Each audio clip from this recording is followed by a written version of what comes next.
Au nom d'Allah, le tout miséricordieux, le très miséricordieux Jacob, que la paix soit sur lui, a mené une belle vie en Palestine, avec ses 12 enfants mâles.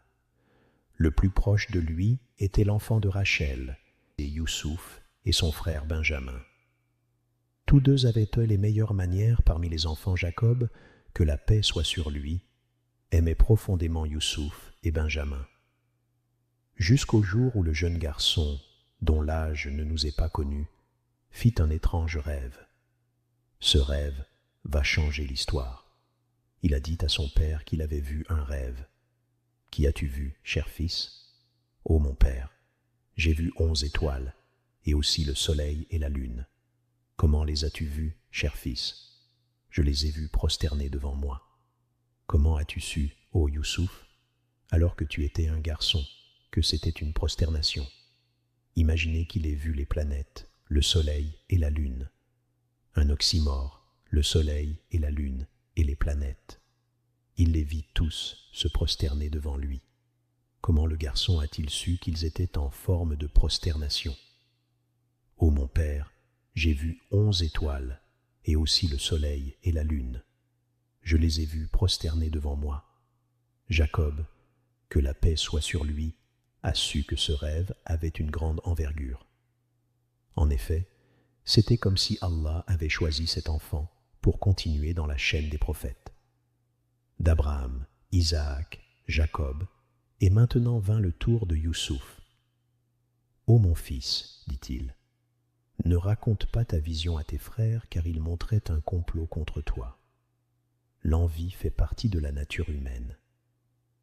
Vous n'êtes déjà pas en sécurité avec eux et encore moins en sécurité si vous leur racontez ce rêve. L'envie les tuera, car ils monteraient un complot contre toi. » Alors Jacob, que la paix soit sur lui, attribua cela au diable. Le diable est certainement pour l'homme un ennemi déclaré. Remarquez la moralité que Jacob transmet à Youssouf, que la paix soit sur lui. Puis il lui a dit, « Ainsi ton Seigneur te choisira et t'enseignera l'interprétation des rêves. Il va être un expert en interprétation des rêves. Et il parfera son bienfait sur toi et sur la famille de Yacoub, tout comme il l'a parfait auparavant sur tes 2 ancêtres, Ibrahim et Ishak, car ton Seigneur est omniscient et sage. » Youssouf resta silencieux, mais la femme de Jacob répandit la nouvelle à ses enfants. 10 d'entre eux sont venus, ses enfants et les enfants des femmes esclaves. Ils dirent, « Youssouf veut prendre toute la souveraineté. Nous allons monter un complot contre lui. » La nouvelle parvint aux frères de Youssouf. Ici, le moment de trouble a commencé pour ce garçon qui avait la moitié de la beauté. De plus, Allah lui a accordé la miséricorde, les bonnes manières, et il a honoré son père. Cependant, Allah a décrété qu'il devra faire face à une énorme épreuve. Les 10 frères se sont réunis pour comploter contre Youssouf. C'était leur jeune frère, c'était encore un garçon qui n'avait même pas 12 ans. Ils ont commencé à comploter et à conspirer. L'envie remplissait leur cœur et le diable était avec eux. Il y avait certainement, en Youssouf et ses frères, des exhortations pour ceux qui interrogent. Notre père aime Youssouf et Benjamin plus que nous. Nous sommes plus forts et bien plus bénéfiques. Nous sommes des hommes forts. Comment notre père peut-il les favoriser par rapport à nous ? Ils ont condamné le prophète d'Allah par égarement. Notre père est vraiment dans un tort évident. Quand ceux-ci dirent « Youssouf et son frère sont plus aimés de notre père que nous, alors que nous sommes un groupe bien fort. » Notre père est vraiment dans un tort évident. Quand l'envie grandit dans le cœur, les complots et les conspirations commencent concernant quelque chose de très dangereux. Que devons-nous faire ? Que pensez-vous si nous le tuons ? Quelle est la faute de ce jeune garçon ? Tuons-le et débarrassons-nous de lui. Imaginez, ce sont ses vieux frères qu'il aime. Il avait envie de jouer avec eux. Soit on le tue, soit on le jette dans un désert lointain et il mourra de soif et de faim, ou il sera la proie d'un animal sauvage. Tuez Youssouf, ou bien éloignez-le dans n'importe quel pays, afin que le visage de votre père se tourne exclusivement vers vous. Au bout de quelques jours, votre père oubliera Youssouf et nous aurons son attention. Une fois qu'il nous verra souvent, son cœur sera rempli d'amour envers nous. De plus, nous nous repentons ensuite à Dieu. Il complote pour le crime et planifie de se repenter après cela. Ce n'est pas de la repentance, c'est du mal pur. Le plus grand péché après avoir associé des partenaires à Allah est le meurtre. Vous tuez votre frère, votre jeune frère qui est encore un garçon. L'un des frères était raisonnable. Il a essayé de les convaincre du contraire, mais n'y est pas parvenu. Ce n'était pas grave, mais il était le plus raisonnable d'entre eux. Il a réussi à les convaincre de ne pas au moins le tuer. L'un d'eux dit : « Ne tuez pas Youssouf, mais jetez-le si vous êtes disposé à agir au fond du puits, afin que quelques caravanes le recueillent. Le puits d'où les caravanes puisent l'eau. Et si nous le jetions au fond d'un puits, et que toute caravane qui passe le prendrait et le vendrait, et nous nous débarrasserions de lui. » Les 9 d'entre eux ont accepté le point de vue de leur frère. Ils ont accepté de ne pas le tuer. Certains d'entre eux n'étaient pas convaincus. Mais depuis que c'est devenu l'opinion de la majorité, ils ont été forcés de l'accepter. Ils ont accepté de le jeter si loin. Les frères de Youssouf sortaient les moutons tous les jours, se promenaient, s'amusaient et jouaient. Ensuite, ils reviennent seuls en fin de journée. Ils ont conspiré et ils ont monté un méchant complot. Ils sont allés chez leur père ce jour-là. Ils ont dit à leur père Jacob, que la paix soit sur lui. « Ô notre père, qu'as-tu à ne pas te fier à nous au sujet de Youssouf ?» Youssouf était avec son père. Il riait avec lui et lui souriait devant leur père. Le garçon souhaitait sortir avec ses frères. Son souhait était de sortir avec ses frères pour jouer et s'amuser avec eux. Ils ont utilisé ça comme excuse. Nous sommes cependant bien intentionnés à son égard. Personne qui vous dit qu'il vous souhaite du bien n'est véridique. Celui qui te sourit ne veut pas dire certainement qu'il est honnête, même s'il était son frère. Imaginez ses frères disant qu'ils l'aiment, lui souhaitent le bien, craignent pour lui et qu'ils prendront soin de lui. Envoie-le demain avec nous faire une promenade et jouer, et nous veillerons sur lui. Youssouf a été encouragé de voir que leur frère voulait qu'il sorte avec eux pour jouer et s'amuser avec eux. Quant au père, il aimait Youssouf de tout son cœur et craignait pour lui. Il ne voulait pas du tout qu'il s'éloigne de lui. Il ne supporte pas d'être loin de lui pendant un certain temps. Mais que se passe-t-il si c'est une journée entière ? Il dit : « Certes, je m'attristerai que vous l'emmeniez. » Quand Jacob dit qu'il sera triste s'ils le prennent, leur envie et leur haine envers leur jeune frère ont doublé. Comment notre père n'est-il pas content de le voir sortir avec nous pendant quelques heures ? Leur envie et leur haine ont doublé et intensifié. Il dit : « Certes, je m'attristerai que vous l'emmeniez, et je crains que le loup ne le dévore dans un moment où vous ne ferez pas attention à lui. » La région était connue pour ses multiples loups. Il a dit qu'il craignait qu'un loup ne le dévore pendant qu'ils sont distraits par autre chose. Ou vous ne ferez pas attention à lui. C'était comme s'ils avaient pris cette excuse et l'avaient cachée dans leur cœur, le loup. Regardez leur méchanceté. Père, regarde. Nous sommes 10 hommes forts et en bonne santé, et notre frère en est un. Si le loup le dévore, alors que nous sommes nombreux, nous serons vraiment les perdants. Quel genre de grande perte si nous sommes incapables de protéger notre frère d'un loup ? Au début, Jacob n'acceptait pas. Ils ont essayé encore et encore. Ils ont insisté dans leur demande, jusqu'à ce qu'il accepte au bout du chemin. Youssouf a insisté ainsi que leur frère. Ici, tout le monde a accepté.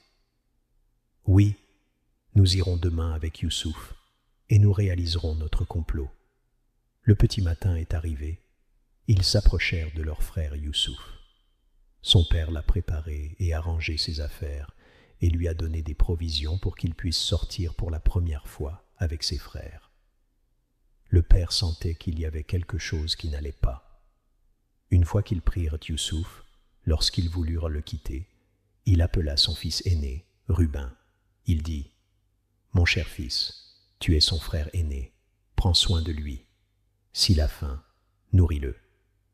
S'il a soif, aide-le à boire. S'il a besoin de quelque chose, donne-le lui et ramène-le-moi ensuite. » Il dit : « Ne t'inquiète pas, cher père, ton fils reviendra vers toi. » Alors qu'ils nourrissaient de mauvaises intentions en eux-mêmes, ils riaient avec leur frère, jouaient et plaisantaient avec lui devant Jacob, que la paix soit sur lui, pendant que Jacob les regardait, pendant qu'ils marchaient et riaient avec Youssouf. Youssouf était si heureux parce qu'il sort avec ses frères pour la première fois. Jacob, que la paix soit sur lui, ne sait pas que ce sont les derniers regards avant des décennies. Jacob ne le verra plus. Ils ont marché jusqu'à ce qu'il soit hors de vue. Dès qu'il disparaissait de sa vue, leur comportement changeait. Les regards et le traitement ont changé. Ils ont commencé à pousser Youssouf. Que la paix soit sur lui. Youssouf dit : « Qu'est-ce qui se passe ? » Ils ont répondu : « Ton père ne peut pas te voir maintenant. Que va-t-il se passer entre Youssouf et ses frères ? Quels sont les événements qui attendent ce jeune garçon ? Qu'arrivera-t-il à son père après cela ? » Une fois que les frères disparurent de la vue de leur père Jacob, leurs visages ont changé. Imaginez. Quant à Youssouf, il était si heureux, car c'est la première fois qu'il sort avec ses frères qu'il chérit. Imaginez comment il a passé la nuit remplie de bonheur. Comment s'est-il réveillé heureux en pensant qu'il allait jouer et s'amuser avec ses frères. C'est la première fois qu'il l'emmène avec eux. Il était si heureux. Mais leurs traits du visage, leurs paroles et leur ton ont changé. Ils ont commencé à le bousculer et à l'insulter. Ils lui parlaient sur un ton agressif, à tel point que Youssouf avait peur d'eux. Il parlait avec eux, il le bousculait et l'insultait. Où l'emmène-t-il? Il ne sait pas. Est-ce ainsi qu'il va jouer avec eux et s'amuser avec eux? Est-ce ainsi qu'ils vont s'occuper de lui? Où sont passées toutes ces promesses? Vous avez juré au nom d'Allah devant votre Père qu'il reviendrait sain et sauf. Il ne savait pas ce qui se passait, jusqu'à ce qu'il l'emmène si loin. Dès qu'ils atteignirent le puits, ils lui enlevèrent sa chemise. Ensuite, ils l'ont attachée. Il les regardait. Juste. Je veux juste que tu imagines les sentiments de ce garçon qui sort avec ses frères pour la première fois. Regarde ce qu'ils lui ont fait. Ils l'ont mis au puits et il ne reconnaît toujours pas ce qu'il faisait. Il les regardait et parlait à chacun d'eux. Il le regardait en se moquant de lui et en l'insultant. Il s'est attaché au puits pour ne pas tomber et il le pousse. Ils l'ont placé sur le seau et l'ont descendu petit à petit. Simon coupa la corde et le seau tomba brusquement dans le puits, risquant de causer la mort de Youssouf. Mais Allah, dans sa miséricorde, le sauva. Le puits contenait de l'eau ce jour-là. Youssouf tomba dans l'eau, ce qui amortit sa chute. Il grimpa ensuite sur un rocher, effrayé, pleurant, et appelant ses frères, « Mes frères, aidez-moi !» Ses frères se tenaient au bord du puits, observant. Ils se demandaient s'il était encore en vie. Après un moment, ils l'appelèrent. « Ô Youssouf, es-tu là ?» Entendant leur voix, Youssouf pensa qu'ils allaient le sauver. Il répondit « Oui, je suis là. » Quand ils réalisèrent qu'il était vivant, Simon ramassa une pierre pour la lui lancer et lui faire du mal. Mais leur frère aîné, Judas, l'arrêta et dit « Non, nous avons convenu de ne pas le tuer. » Il empêcha ses frères de commettre un meurtre.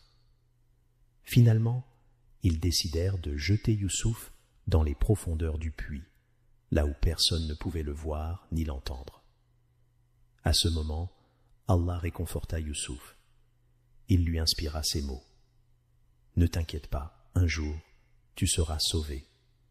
Non seulement cela, mais tu rappelleras à tes frères ce qu'ils t'ont fait. » Youssouf était confus.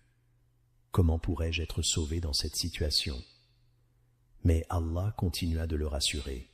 « Patiente, ô Youssouf, les années passeront, et tu leur parleras de tout ce qu'ils t'ont fait, alors qu'ils ne s'en rendront même pas compte. » Après avoir comploté, les frères prirent la chemise de Youssouf, tuèrent un mouton et tachèrent la chemise avec du sang. Mais dans leur précipitation, ils oublièrent de la déchirer pour rendre leur mensonge plus crédible. Ils retournèrent chez leur père à la tombée de la nuit. Il faisait nuit, et le père, Yacoub, attendait avec impatience le retour de ses fils et de son jeune Youssouf. Toute la journée, il avait été inquiet, priant pour la sécurité de son fils bien-aimé. Enfin, les 10 frères revinrent, mais il y avait quelque chose de bizarre. Ils tenaient la chemise de Youssouf, tachée de sang. Imaginez cette scène. Leur père, qui avait déjà peur, sentit son cœur se serrer.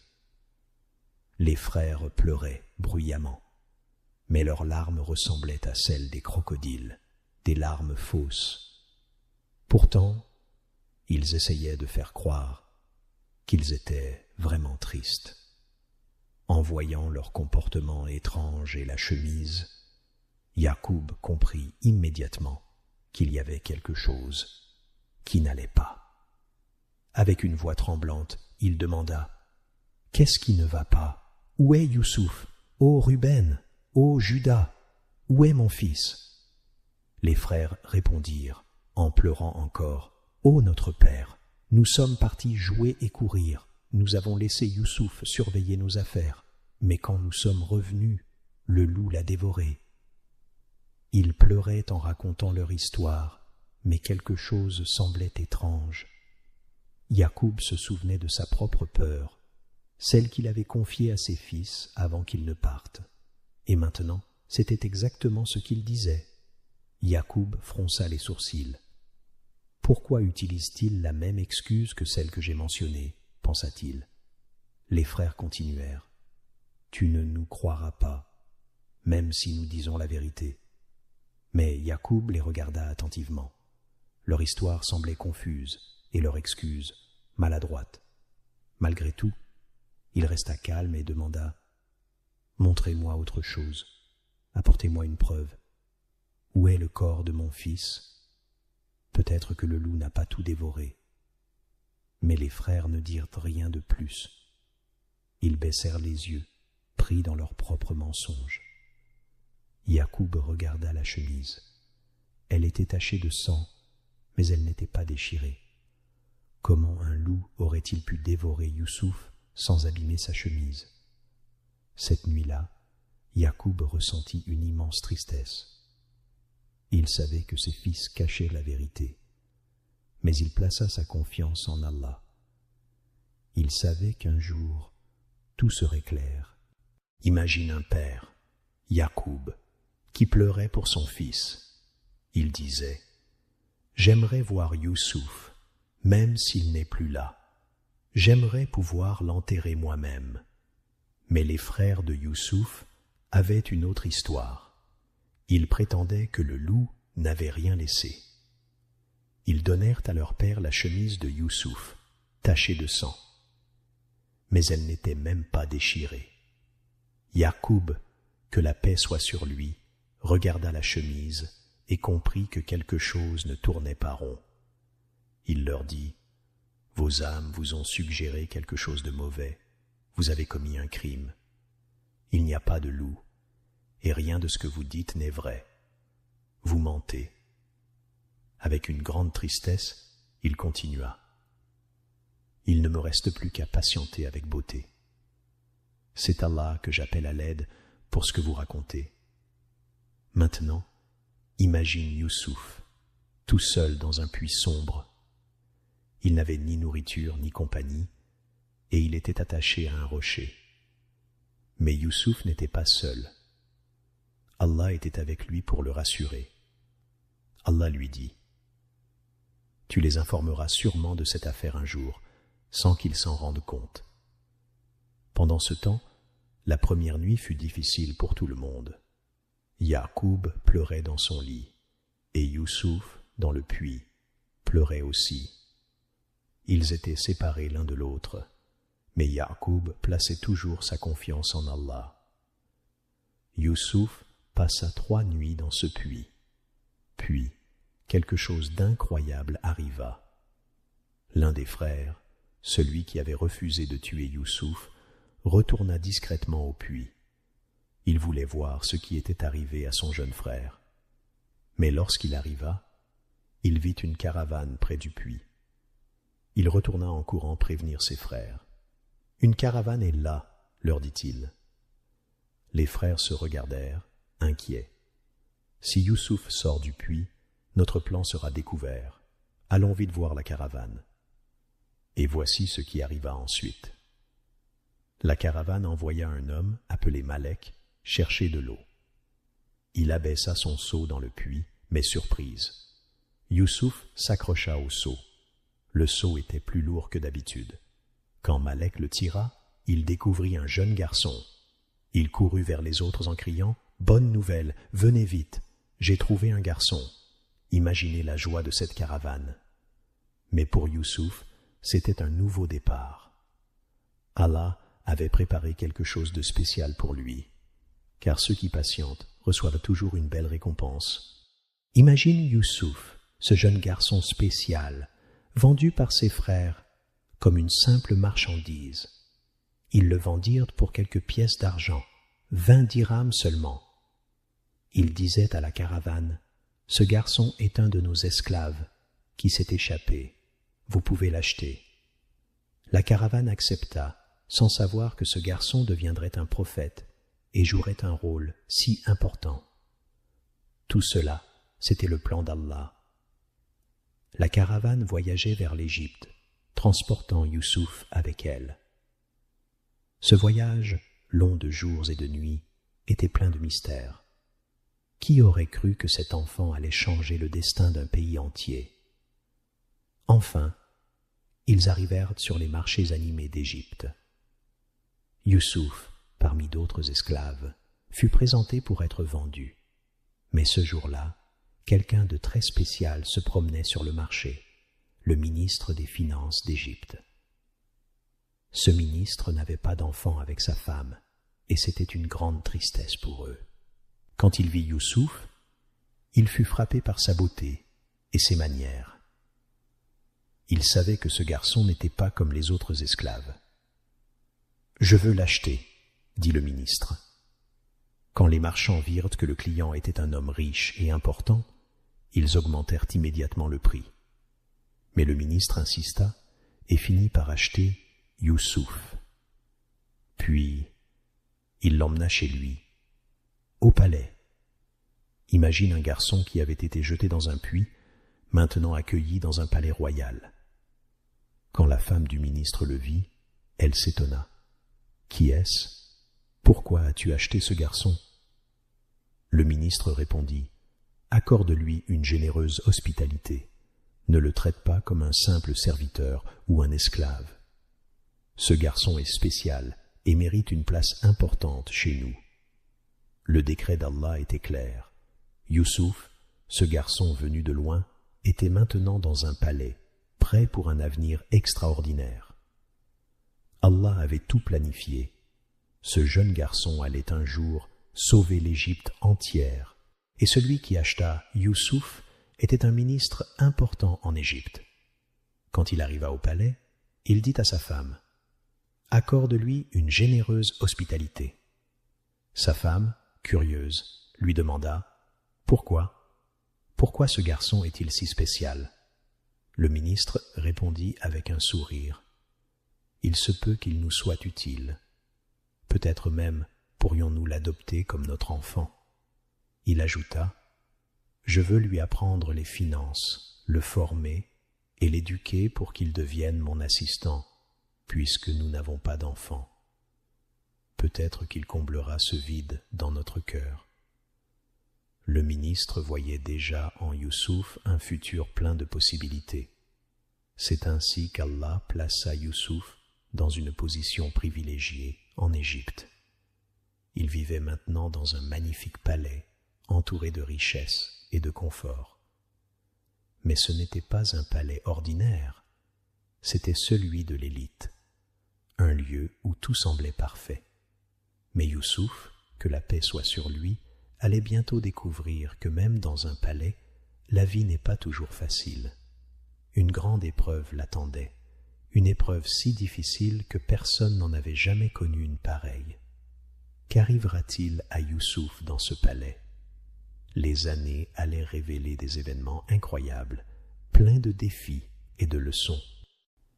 Youssouf au palais. Quand Youssouf était enfant, il a été emmené loin de chez lui et vendu comme esclave. Mais Allah avait un plan pour lui. Il fut acheté par un homme très important, Katéphir, le ministre en chef d'Égypte. Katéphir a décidé d'accueillir Youssouf dans son palais et de l'élever comme son propre fils. Dans ce magnifique palais, Youssouf recevait tout ce dont un enfant pouvait rêver, de beaux vêtements, des repas délicieux et un enseignement précieux. Mais ce qui faisait de Youssouf quelqu'un de vraiment spécial, c'était sa beauté et sa sagesse. Chaque jour, il devenait de plus en plus beau, et les gens, émerveillés, disaient « Mais d'où vient ce garçon si parfait ?» Youssouf suivait Katéphir partout, apprenant de lui et l'aidant dans son travail. Il observait tout, comme un élève attentif. Mais il ne savait pas encore que son plus grand défi allait venir, Zuleika, l'épouse de Katéphir. Dans le palais vivait aussi Zuleika, l'épouse de Katéphir. Dès qu'elle vit Youssouf, elle fut impressionnée par sa beauté et son caractère.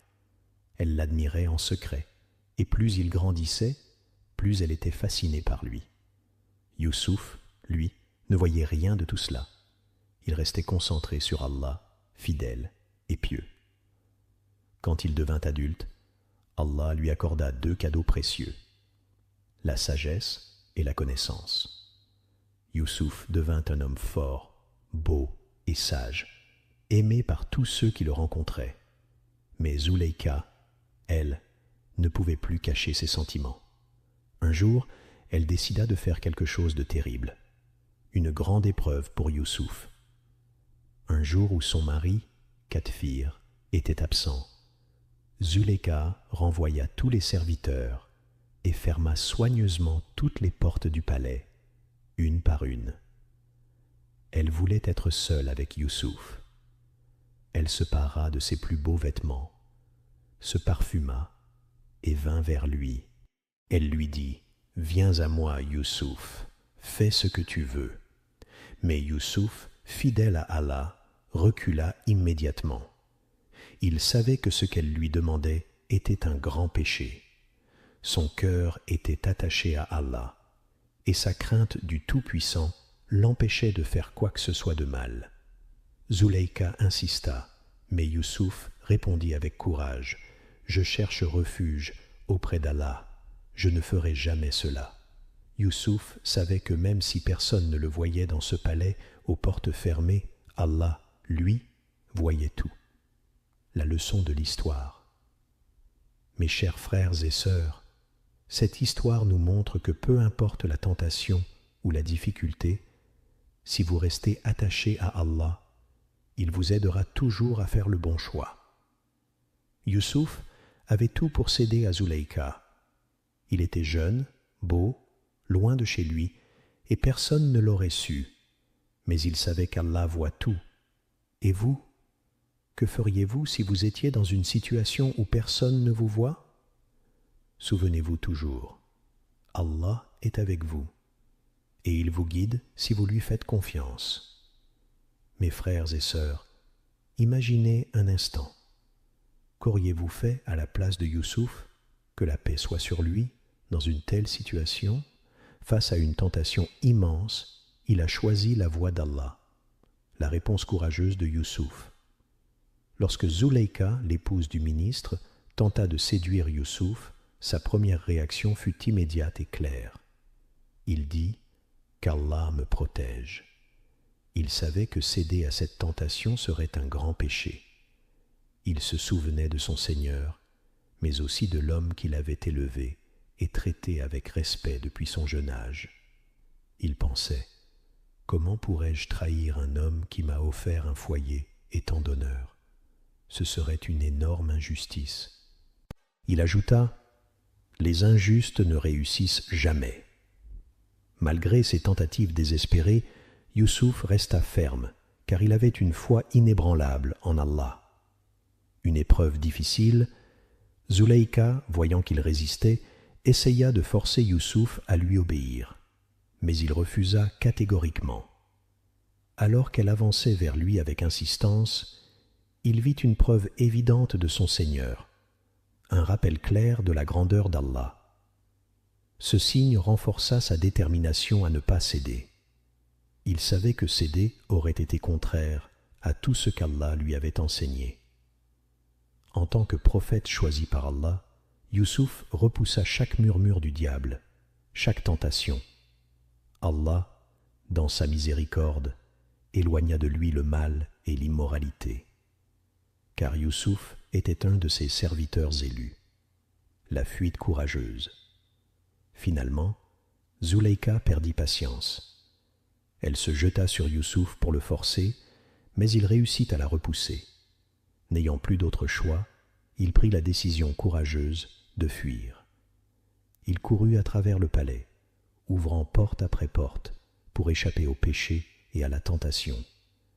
Mais elle le poursuivait. Alors qu'il courait vers la dernière porte, elle attrapa sa chemise par derrière et la déchira. Malgré tout, Youssouf continua sa course, déterminé à rester pur et fidèle à Allah. La leçon de cette histoire. Mes frères et sœurs, l'histoire de Youssouf nous enseigne une leçon essentielle. Face à la tentation, souvenez-vous d'Allah. Même lorsque personne ne nous voit, Allah, lui, nous observe. Youssouf aurait pu céder, mais il a choisi de fuir plutôt que de pécher. Et vous, que feriez-vous dans une telle situation? Souvenez-vous toujours que votre foi en Allah est votre plus grande force. Qui était devant la porte? À la surprise de tous, derrière la porte se trouvait le mari de Zuleika, accompagné d'un proche parent. Imaginez la scène. Youssouf, torse nu, fuyant à toute vitesse, et Zuleika juste derrière lui, la chemise de Youssouf déchirée dans ses mains. Le retournement de situation. Dès qu'elle vit son mari, Zuleika prit la parole pour détourner la situation en sa faveur. Elle accusa Youssouf. Quelle devrait être la punition de quelqu'un qui tente de faire du mal à ta famille? La prison ou un châtiment douloureux? Mais pourquoi n'a-t-elle pas demandé à ce qu'il soit tué? Parce qu'elle l'aimait profondément et ne pouvait supporter l'idée de le perdre. Elle voulait qu'il soit puni, mais pas de manière définitive.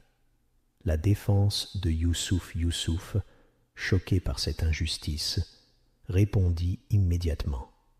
C'est elle qui a tenté de me séduire. Son cœur était rempli d'innocence et de foi. Il savait qu'Allah était témoin de la vérité. L'intervention du témoin.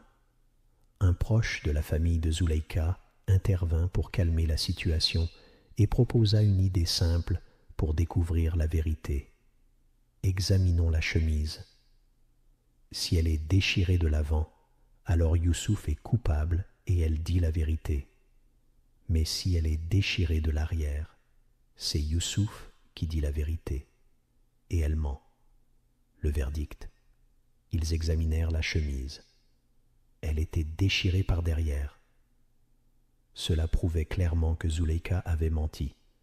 Malgré tout, Youssouf resta calme, car sa foi en Allah lui donnait la force de traverser cette épreuve. Une grande leçon pour nous tous. Mes frères et sœurs, cette histoire nous rappelle l'importance de la patience et de la vérité. Peu importe la situation, Allah est toujours témoin de nos actes. La justice finit toujours par triompher, même lorsque tout semble perdu. Le verdict tombe. Le ministre en chef prit la chemise de Youssouf pour l'examiner. Quand il remarqua qu'elle était déchirée par derrière, la vérité éclata. Zuleika avait menti. L'accusation retomba sur elle. La réaction du ministre. Mais qu'allait-il faire? La punir?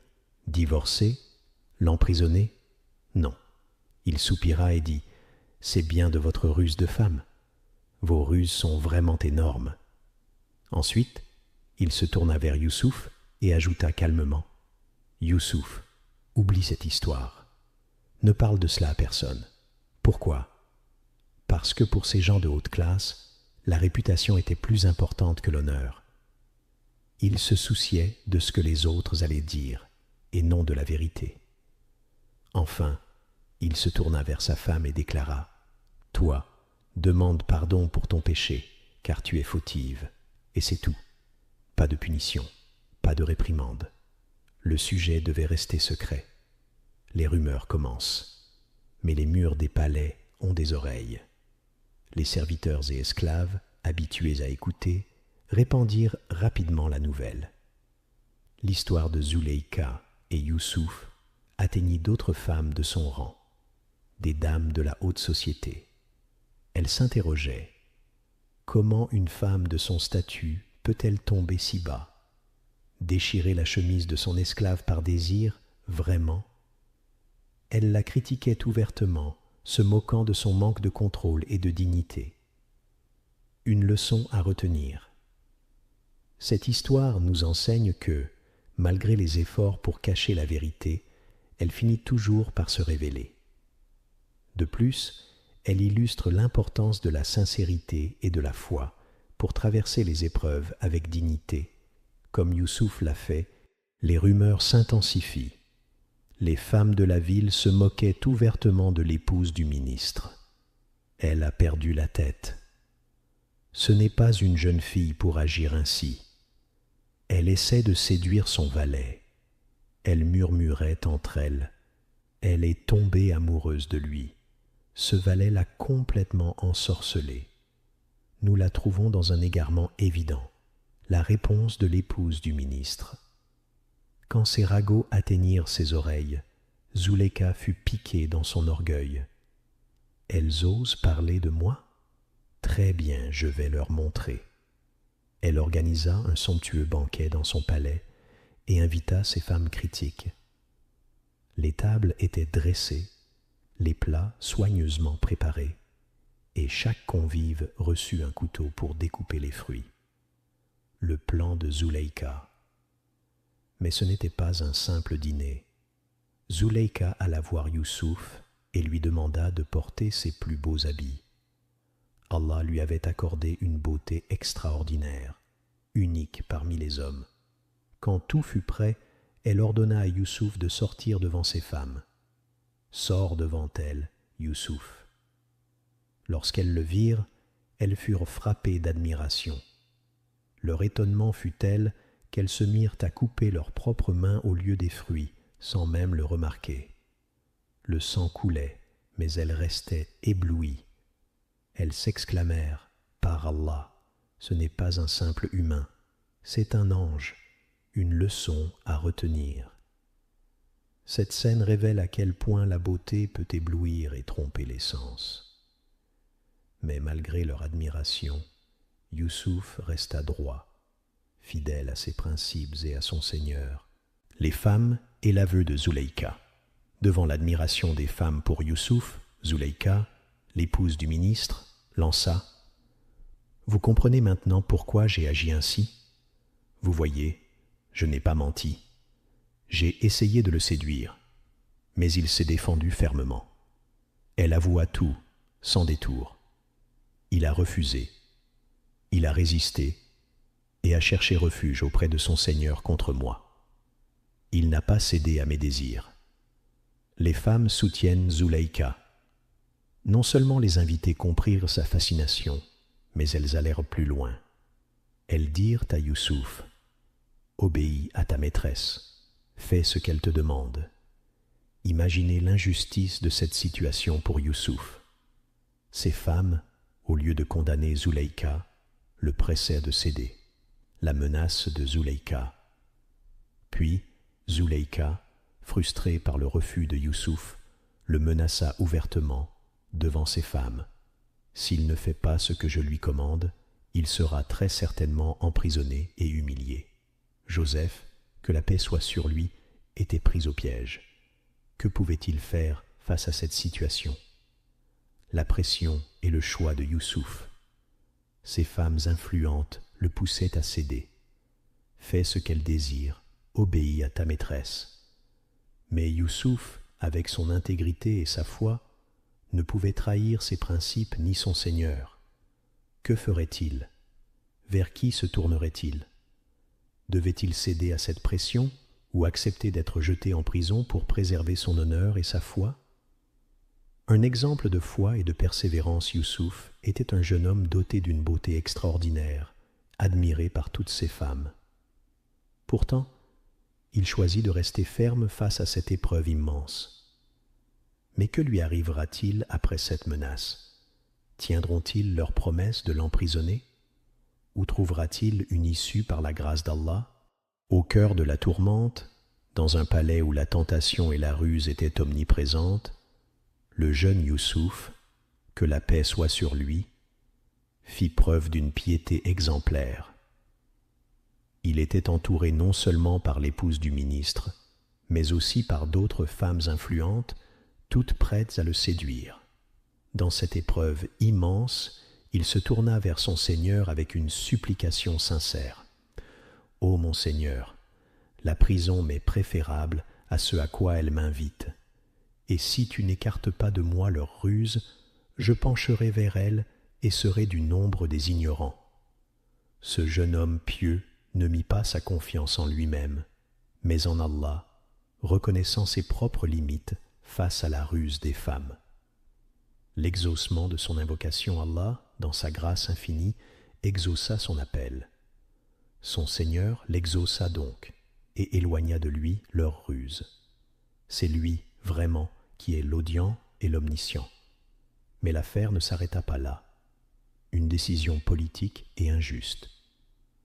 La nouvelle de cette histoire s'était répandue dans toute la ville.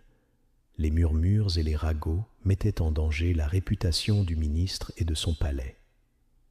Pour protéger son honneur et détourner l'attention, le ministre égyptien prit une décision stratégique. Il ordonna l'emprisonnement de Youssouf. Ils décidèrent de l'emprisonner pour un temps, malgré les preuves de son innocence.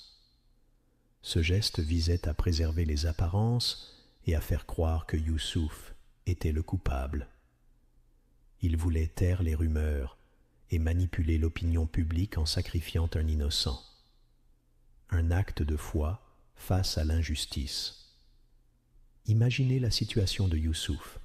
Après avoir résisté aux avances et avoir placé sa confiance en Allah, il se retrouva en prison. Mais il accepta cette injustice avec patience, car il savait qu'Allah avait un plan pour lui. Et là, dans la prison, il n'était pas seul. Il se retrouva avec d'autres détenus, des gens ordinaires, coupables ou non, avec qui il allait bientôt partager la lumière de la foi. Une épreuve qui prépare un destin.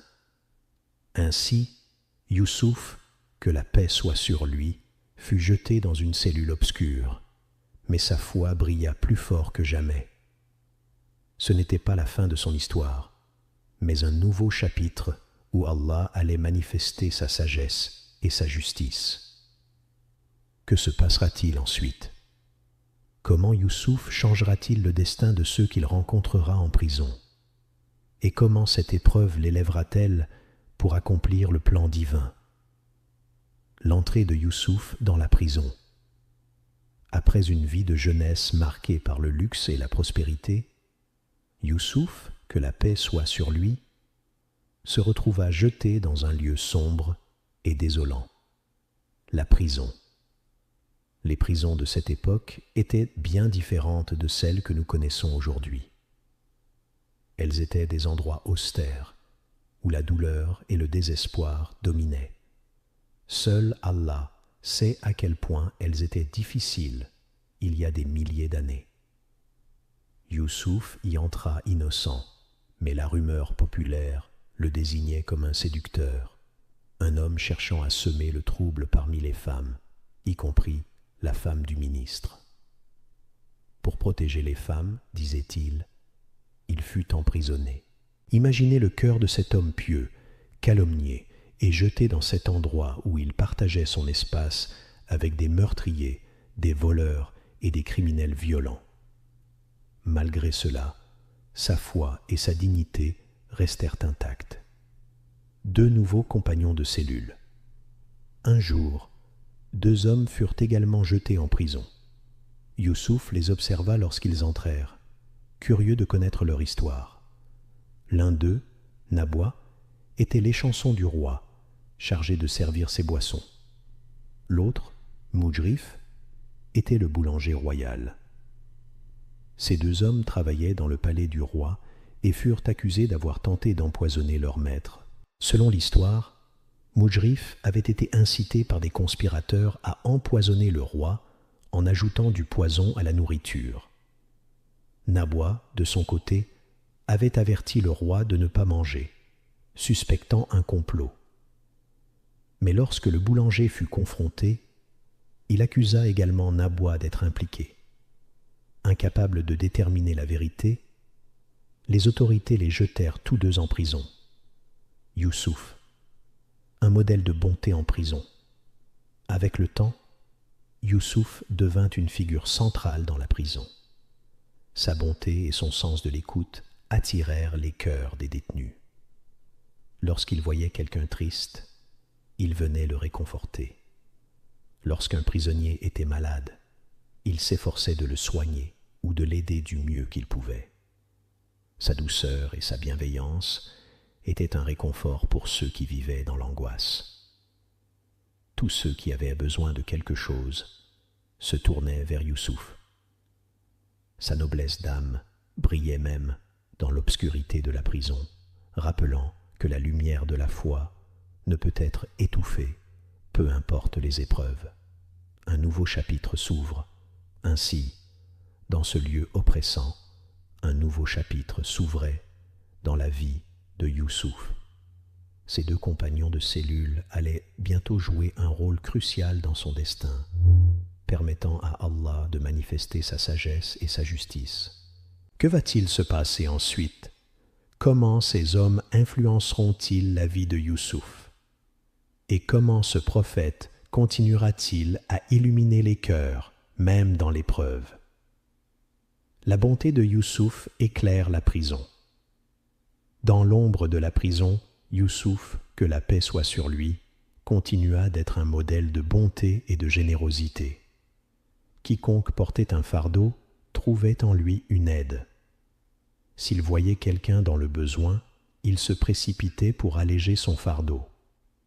Sa réputation de bienfaiteur se répandit parmi les prisonniers, et chacun louait son comportement exemplaire.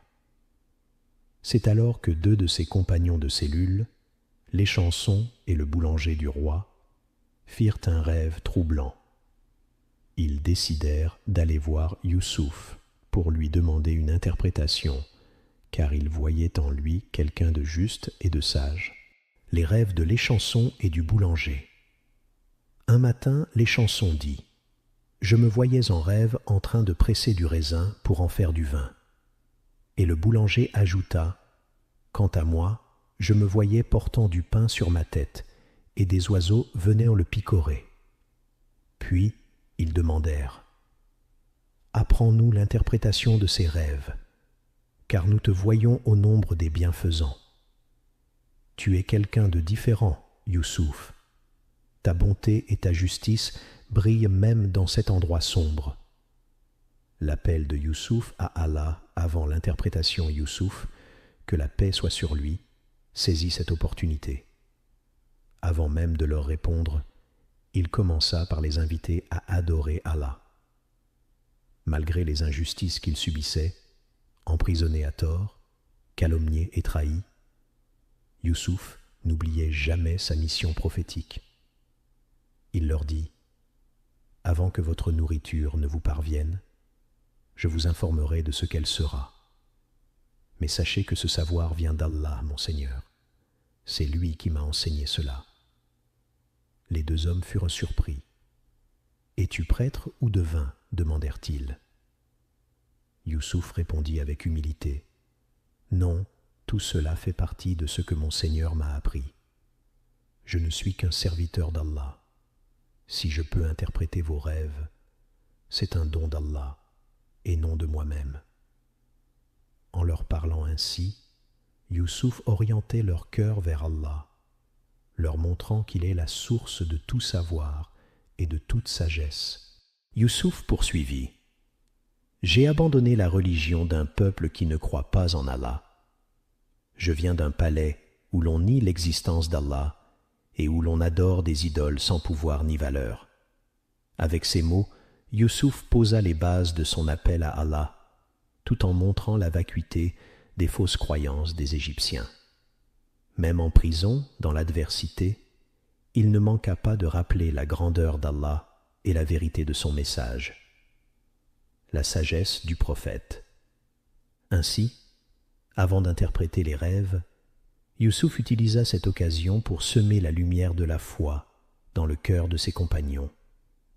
C'était là la mission des prophètes, appeler à Allah dans toutes les situations, même les plus difficiles, avec patience et persévérance. Que va-t-il révéler à propos de ses rêves ? Comment cette épreuve continuera-t-elle à façonner le destin de Youssouf ? Cette version donne une structure claire, tout en mettant en valeur la sagesse et la mission prophétique de Youssouf. Elle maintient l'intérêt du lecteur et l'invite à réfléchir sur la foi et la résilience face à l'injustice. Voici une version remaniée et captivante de ce passage. L'approche douce et sage de Youssouf. Malgré les injustices qu'il subissait, Youssouf, que la paix soit sur lui, demeurait un exemple de douceur et de sagesse. Lorsqu'il parla à ses deux compagnons de prison, il choisit ses mots avec soin, évitant tout reproche direct. Il leur dit : « Je viens d'un peuple qui ne croit pas en Allah et qui nie la vie future. » Avec ces mots simples mais clairs, il leur montra la différence entre sa foi et celle des mécréants. Intrigués, ils lui demandèrent : « D'où viens-tu, ô Youssouf ?»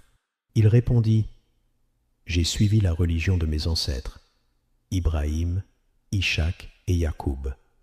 Il ne nous convient pas d'associer quoi que ce soit à Allah. » Puis il ajouta : « Ceci est une grâce d'Allah sur nous et sur tout le monde, mais la plupart des gens ne sont pas reconnaissants. » Youssouf voyait leur attention se renforcer. Ils attendaient l'interprétation de leurs rêves, mais il saisit cette opportunité pour les appeler à Allah. Avec une grande douceur, il les interpella en disant : « Ô mes deux compagnons de prison !» Ce choix de mots était chargé de respect et de bienveillance, créant un lien de proximité. Ensuite, il les invita à réfléchir. Qui est le meilleur, des seigneurs éparpillés ou Allah, l'unique, le dominateur suprême ? Il poursuivit : « Vous n'adorez, en dehors de lui, que des noms que vous avez inventés, vous et vos ancêtres, sans qu'Allah n'ait fait descendre aucune preuve à leur sujet. » Avec clarté, Youssouf rappela une vérité incontournable. Le pouvoir n'appartient qu'à Allah. Il vous a commandé de n'adorer que lui. Telle est la religion droite, mais la plupart des gens ne le savent pas. En posant la question, Youssouf les incitait à réfléchir. Qu'est-ce qui est mieux ? Plusieurs seigneurs différents ou Allah, l'unique, le suprême ? Cette interrogation touchait leur disposition naturelle à reconnaître la vérité. Les idoles, les faux seigneurs et les hommes ne pouvaient rivaliser avec la grandeur d'Allah. Leur réponse intérieure était évidente. Bien sûr, Allah, l'unique, le suprême. Ainsi, Youssouf, que la paix soit sur lui, leur présenta le message d'Allah avec douceur, logique et compassion, ouvrant la voie à une réflexion profonde et sincère. L'interprétation des rêves et la sagesse de Youssouf. Après avoir guidé ses compagnons de prison vers la voie d'Allah, Youssouf, que la paix soit sur lui, commença l'interprétation de leurs rêves avec sagesse.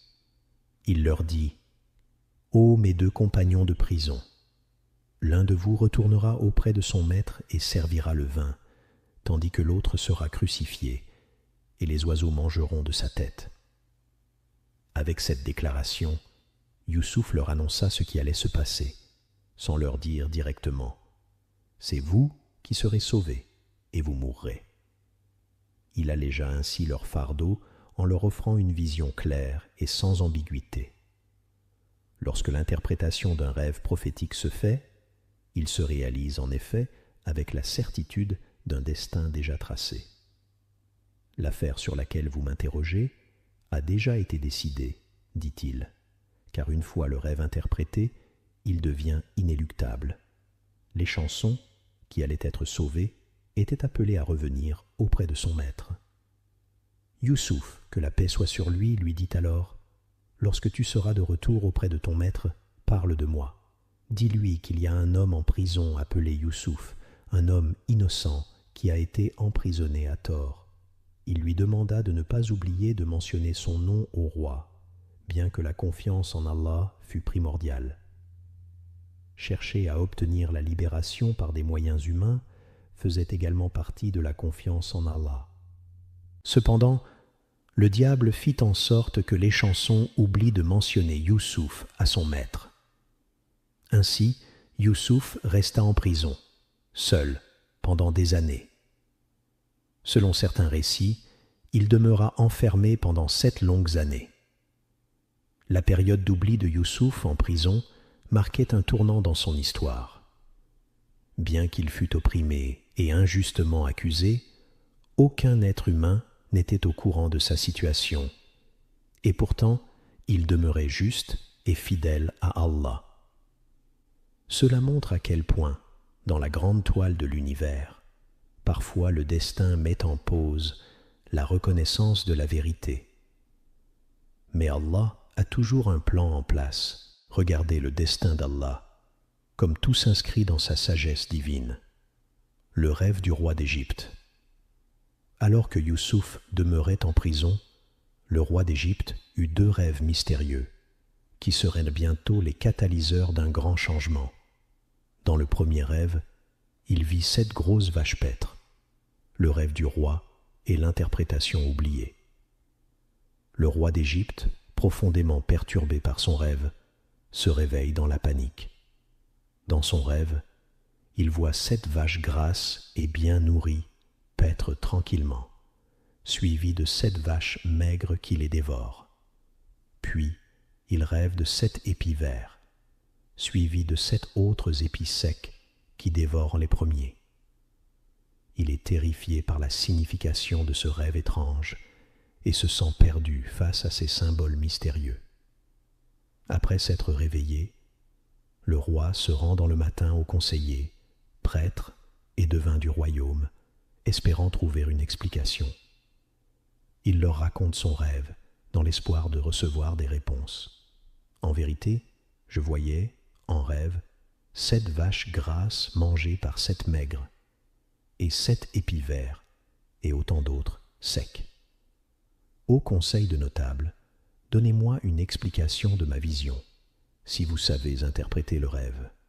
Malgré la sagesse apparente de certains conseillers, personne ne s'aventure à interpréter ce rêve. Ils ont conscience que quelque chose de grave se prépare, mais la peur de la punition du roi les empêche de dire la vérité. La majorité d'entre eux répond alors sans hésiter : c'est un amas de rêves. et nous ne savons pas interpréter les rêves. Le roi, frustré et inquiet, ne trouve pas la paix dans leurs réponses. Pourtant, il y avait une solution. Un simple souvenir allait changer tout cela. L'échanson se souvient de Youssouf. Après de nombreuses années passées en oubli, l'échanson, qui avait été sauvé de la prison par l'interprétation de son propre rêve, se souvient soudainement de Youssouf. Il se souvient de cet homme en prison qui avait interprété son rêve avec une précision frappante et dont l'interprétation du rêve du boulanger s'était réalisée exactement comme il l'avait prédit. L'échanson, alors qu'il se trouve auprès du roi, prend la parole avec conviction. « Je me souviens d'un homme en prison qui a interprété mon rêve avec une précision étonnante, et tout s'est réalisé comme il l'a dit. Je vais vous en donner l'interprétation. » Le roi, surpris et curieux, lui demande immédiatement « Comment sais-tu cela? Qui est cet homme ?» L'échanson répond en toute simplicité « Je connais quelqu'un en prison qui connaît l'interprétation de cette vision. » Avec espoir, le roi ordonne alors qu'on lui amène ce prisonnier, Youssouf, dont le nom allait désormais être lié à la destinée de l'Égypte. La sagesse de la patience et du timing divin. Cet événement souligne la sagesse du timing divin. Bien que Youssouf ait été oublié en prison pendant de longues années, son destin était entre les mains d'Allah, et il fallait que l'échanson se souvienne de lui au moment précis où il était nécessaire. Même dans les périodes de silence et d'attente, Allah a un plan pour chaque individu, et rien n'arrive par hasard. C'est aussi un exemple frappant de la patience et de la foi de Youssouf. Malgré les injustices subies, il n'a jamais abandonné sa confiance en Allah et a continué de guider ceux qui croisaient sa route, même dans les circonstances les plus difficiles. Ce passage montre non seulement l'importance de la patience et de la persévérance, mais aussi la manière dont les événements se tissent parfaitement dans le grand plan divin. Youssouf, bien que coincé dans une situation apparemment désespérée, se trouve être la clé pour résoudre un problème crucial du royaume, grâce à sa sagesse et sa foi inébranlable. Le roi, après avoir entendu l'échanson parler de Youssouf, ordonne de le faire sortir de prison. Ce dernier, appelé à interpréter le rêve du roi, arrive avec une dignité et une sagesse que seul un homme guidé par Allah peut posséder. Il n'éprouve aucune rancune ni amertume, bien qu'il ait souffert de longues années d'injustice, d'oppression et de solitude. Et au lieu de se concentrer sur les erreurs du passé, il se concentre sur la situation présente, pour laquelle il est prêt à offrir une solution claire et bienveillante. Lorsqu'il répond à l'échanson, Youssouf, avec calme et sagesse, commence à expliquer la vision du roi, tout en lui fournissant des conseils pratiques pour les années à venir. L'interprétation du rêve, les 7 années de prospérité suivies de 7 années de famine. Youssouf déclare que les 7 vaches grasses et les 7 épis verts représentent 7 années de prospérité et d'abondance. Pendant ces années, les récoltes seront abondantes et l'Égypte connaîtra la prospérité. Cependant, il donne des instructions précises et sages. Vous sèmerez pendant 7 années consécutives. Vous recevrez beaucoup de provisions. Où que vous semiez les graines, elles pousseront pendant 7 ans. Mais Youssouf ne se contente pas de décrire la prospérité. Il explique également comment gérer cette abondance pour se préparer aux années difficiles à venir. Tout ce que vous aurez moissonné, laissez-le en épis. Ne séparez pas le blé de l'ivraie jusqu'à ce qu'il soit mûr, de peur qu'il ne se gâte. Tout ce que vous aurez moissonné, laissez-le en épis, sauf le peu que vous consommerez. Là, il montre l'importance de la prévoyance, en demandant de stocker les grains non consommés pour les années à venir, car 7 années de famine approchent. Durant ces années difficiles, la terre sera stérile et les provisions deviendront rares. Réduisez votre consommation pendant ces 7 années et ne gaspillez pas, ne jetez pas la nourriture. Stockez-le dans des greniers et laissez-le dans ses tiges. La révélation supplémentaire de Youssouf, une sagesse divine. Youssouf, en plus de donner l'interprétation exacte du rêve, révèle à l'échanson une vérité bien plus profonde. Il ne s'agit pas simplement d'un rêve, mais d'une révélation divine.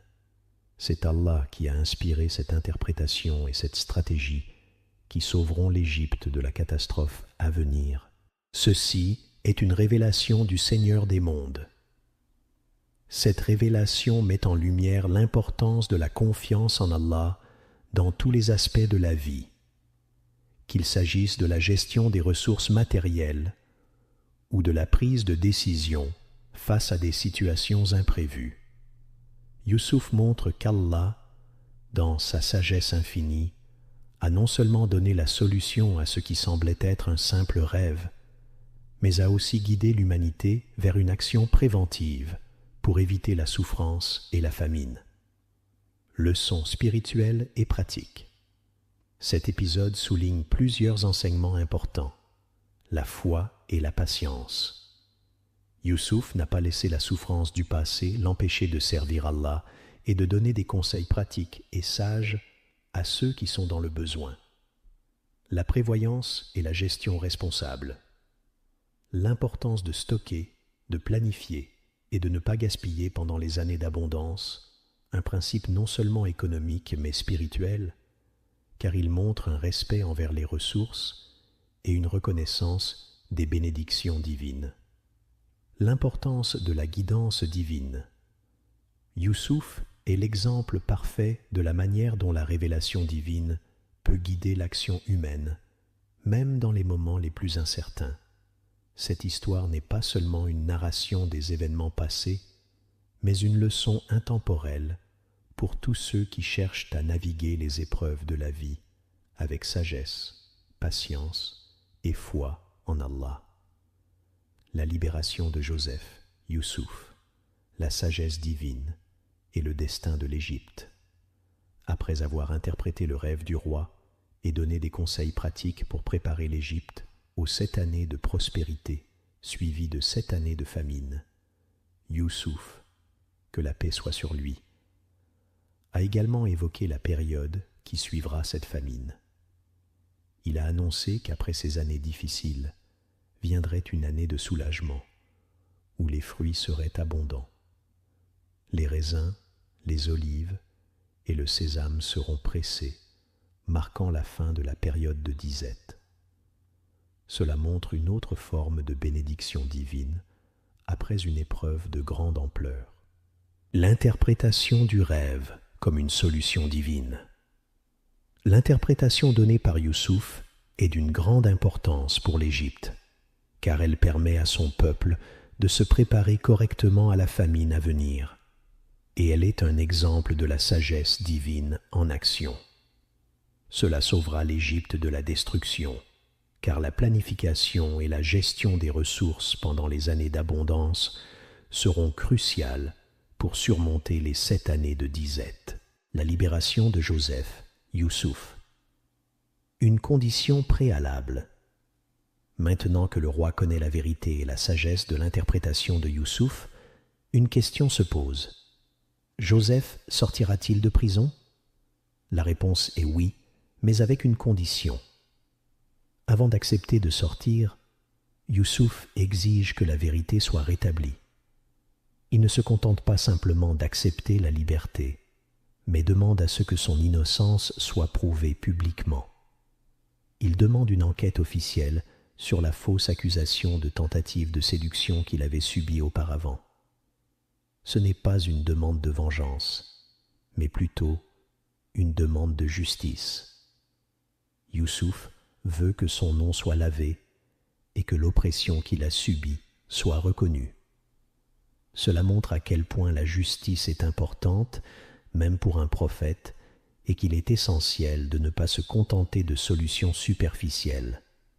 L'élévation de Joseph après sa sortie de prison. Une fois cette condition remplie, Youssouf, que la paix soit sur lui, sera libéré de prison. Son destin ne se limitera pas à simplement être un homme libre, mais il sera élevé à une position d'honneur et de responsabilité. Youssouf, le conseiller royal Allah permettra à Youssouf non seulement de sortir de prison, mais de prendre une place de pouvoir et d'influence. Il sera nommé à un poste de responsabilité dans le gouvernement du roi d'Égypte. En tant que ministre des Finances, il mettra en œuvre les stratégies de gestion des ressources qu'il a conseillées afin de sauver l'Égypte de la famine. Il sera également une figure clé dans l'administration de la récolte et du stockage des provisions, et il guidera l'Égypte à travers les années difficiles. Cela démontre que les épreuves et les injustices passées ne sont pas une fin en soi. La patience et la foi en Allah ouvriront des portes et feront émerger des opportunités, même après des années d'oppression. Dans cette histoire, Allah guide et soutient Youssouf, l'élevant à une position où il pourra non seulement sauver l'Égypte, mais aussi apporter des bénédictions à son peuple. Tout ce qui se produit est sous le contrôle divin. Même si Youssouf a été injustement emprisonné, son destin est lié à la volonté d'Allah, qu'il a utilisée pour réaliser une œuvre plus grande. Les leçons de cette histoire. La justice divine. Youssouf, en exigeant la justice avant de sortir de prison, montre l'importance de défendre son honneur et son innocence. Cette quête de vérité est importante pour la purification de l'âme et pour éviter la persécution injuste. La sagesse dans les épreuves. Les épreuves de Youssouf, sa patience et sa foi en Allah, montrent que même dans les moments les plus sombres, il y a un plan divin plus vaste qui se déroule. La préparation pour l'avenir. Le fait que Youssouf, que la paix soit sur lui, donne des conseils pratiques sur la gestion des récoltes et des ressources, démontre l'importance de la prévoyance, non seulement sur le plan spirituel, mais aussi matériel. La souveraineté d'Allah, la montée de Youssouf à une position de pouvoir, après des années de souffrance, démontre que le destin est entre les mains d'Allah. Il peut changer les situations les plus difficiles en bénédiction pour ceux qui ont foi en lui. Youssouf, grâce à sa sagesse et sa foi, devient un instrument de salut pour l'Égypte et son peuple. Et son histoire nous enseigne que même dans les moments les plus sombres, la lumière de la foi et de la patience conduit toujours vers la délivrance et la bénédiction d'Allah. Youssouf nous montre également qu'un homme de foi peut rester humble, même lorsqu'il reçoit des opportunités importantes. Il ne cherche pas la reconnaissance immédiate, mais il s'assure que son intégrité est préservée avant d'accepter de sortir de prison ou de prendre une position d'autorité. Un exemple d'intégrité et de patience. L'attitude de Youssouf face à cette situation difficile nous rappelle qu'il est plus important d'être fidèle à ses principes, à la vérité et à sa dignité que de chercher à échapper à la souffrance. Youssouf a choisi de rester fidèle à lui-même et à ses valeurs, ce qui le rend digne de la position élevée qu'il obtiendra plus tard, et surtout digne de la confiance d'Allah. C'est un modèle à suivre pour quiconque cherche à agir avec justice et honnêteté dans sa vie. Le cas de Youssouf est l'épreuve de la vérité. Dans cet épisode de la vie de Youssouf, que la paix soit sur lui, nous assistons à une importante révélation de la vérité et à la justice qui découle du processus de purification de son nom. Ce passage démontre non seulement la dévotion de Youssouf à la vérité, mais aussi la dignité et la repentance des personnes impliquées dans son calvaire. Le roi, après avoir entendu l'interprétation de Youssouf du rêve, commence à comprendre que l'homme qui a une telle sagesse doit être sincère et digne de confiance. Il ordonne donc de rassembler les femmes qui avaient participé à la tentative de séduction de Youssouf, y compris l'épouse du ministre. Le roi, en cherchant à établir la vérité, les interroge directement. « Pourquoi avez-vous séduit Youssouf ?» L'aveu des femmes et la confession de l'épouse du ministre. Les femmes, y compris l'épouse du ministre, prennent un moment pour réfléchir avant de répondre. Elles admettent en toute sincérité « À Allah ne plaise ! Nous ne connaissons rien de mauvais contre lui. » Ce premier aveu collectif témoigne de la pureté de l'intégrité de Joseph, qu'elles reconnaissent publiquement, même après avoir été complices d'une tentative de séduction. Mais l'important tournant survient lorsque l'épouse du ministre, qui avait tenté de séduire Youssouf, se confesse pleinement. Elle déclare « Maintenant la vérité s'est manifestée. C'est moi qui ai voulu le séduire, et c'est lui, vraiment, qui est du nombre des véridiques. » Elle reconnaît publiquement sa faute, déclarant qu'elle n'a jamais trahi son mari et que Youssouf était innocent dans toute cette affaire. Elle avoue que, bien qu'elle ait agi par désir, Youssouf est resté pur et sans péché. L'humilité et la repentance de la femme du ministre. Elle ajoute une phrase très significative. « Cela afin qu'il sache que je ne l'ai pas trahi en son absence. » Cette déclaration cherche à purifier l'honneur de Youssouf et à rétablir sa réputation devant le roi et plus largement devant la société. Elle ne nie pas sa culpabilité, mais montre sa sincérité en admettant qu'elle a agi par faiblesse humaine. Elle se réfugie aussi dans la miséricorde d'Allah, en soulignant que l'âme humaine est facilement tentée vers le mal sans la guidance divine. Elle conclut par une déclaration importante. « Je ne m'innocente cependant pas, car l'âme est très incitatrice au mal, à moins que mon Seigneur, par miséricorde, ne la préserve du péché. Mon Seigneur est certes pardonneur et très miséricordieux. » Cela montre sa repentance sincère, soulignant que c'est Allah seul qui peut pardonner et que la nature humaine est sujette à la tentation sans la protection divine. Le thème central, la purification du nom de Youssouf. Cet incident met en lumière plusieurs enseignements. La vérité doit toujours être rétablie. Youssouf n'a pas cherché à sortir de prison tant que son innocence n'était pas prouvée. Cette situation montre comment il reste fidèle à la vérité, même face à l'injustice. Ce n'est que lorsqu'il a été prouvé qu'il était innocent que sa situation s'est améliorée.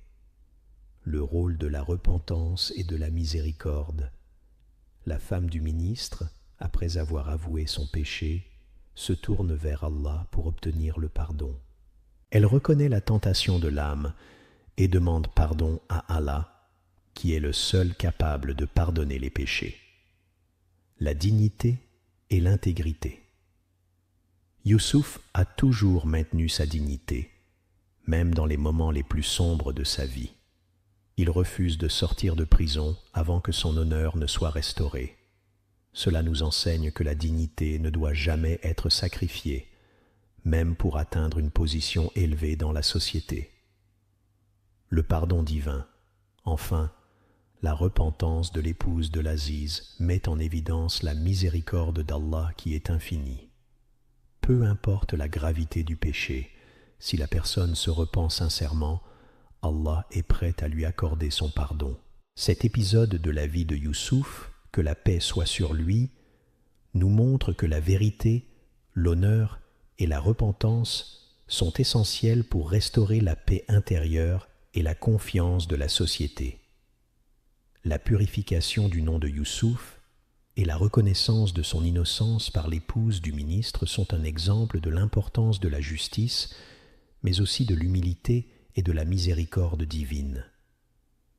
Cela nous rappelle que nous devons toujours chercher la vérité, faire face à nos erreurs avec sincérité et chercher le pardon d'Allah pour être purifiés de nos péchés. L'ascension de Joseph au sommet du pouvoir, cet épisode de la vie de Youssouf, que la paix soit sur lui, est un exemple frappant de la manière dont Allah transforme les épreuves en opportunités et élève un individu de la plus grande humiliation à l'honneur le plus élevé. L'histoire de Youssouf est une histoire de patience, de sagesse et de justice, mais aussi de miséricorde divine. La reconnaissance de l'innocence de Youssouf, le roi, après avoir pris connaissance de l'innocence de Youssouf, se rend compte de l'exceptionnalité de cet homme. Après avoir reconnu sa sagesse, il décide de le faire sortir de prison et de l'appeler à son service. « Je me le réserve pour moi-même, » dit le roi, un signe clair qu'il voit en Youssouf non seulement un interprète de rêve, mais aussi un homme de grande capacité et de confiance. L'interprétation du rêve et la stratégie pour sauver l'Égypte Youssouf ne se contentent pas de se faire appeler par le roi, mais il agit également avec une grande responsabilité. Il interprète non seulement le rêve du roi, mais il propose également une stratégie précise pour prévenir la famine à venir. Youssouf explique comment l'Égypte peut économiser ses ressources pendant les 7 années de prospérité en stockant 1/5 de la récolte chaque année. Il va au-delà de la simple gestion des céréales en donnant des instructions pour gérer le fourrage des animaux et les réserves alimentaires. Cette sagesse reflète une planification à long terme, ce qui démontre la capacité de Youssouf à gérer une crise de grande envergure. Il comprend que la famine ne sera pas seulement un problème localisé à l'Égypte, mais qu'elle affectera toute la région, ce qui montre sa clairvoyance et son esprit stratégique. Lorsque le roi exprime qu'il n'a personne en qui il a suffisamment confiance pour gérer cette crise, Youssouf se propose humblement, mais avec assurance, pour prendre en charge les ressources du pays. Il dit « Assigne-moi les dépôts du territoire. Je suis bon gardien et connaisseur. » Cette phrase montre non seulement sa compétence professionnelle, mais aussi sa confiance en ses capacités, qu'il met au service du bien commun. Youssouf ne cherche pas à se glorifier, mais à remplir son rôle avec intégrité et efficacité. L'élévation de Youssouf a une position de pouvoir. Le roi, impressionné par sa sagesse, sa compétence et son intégrité, lui confie alors la responsabilité des ressources nationales et le nomme à une position de pouvoir dans l'État. Tu es dès aujourd'hui près de nous, en une position d'autorité et de confiance. Cette phrase marque le début de l'ascension de Youssouf, non seulement en tant qu'interprète de rêve, mais aussi en tant que ministre en chef de l'Égypte.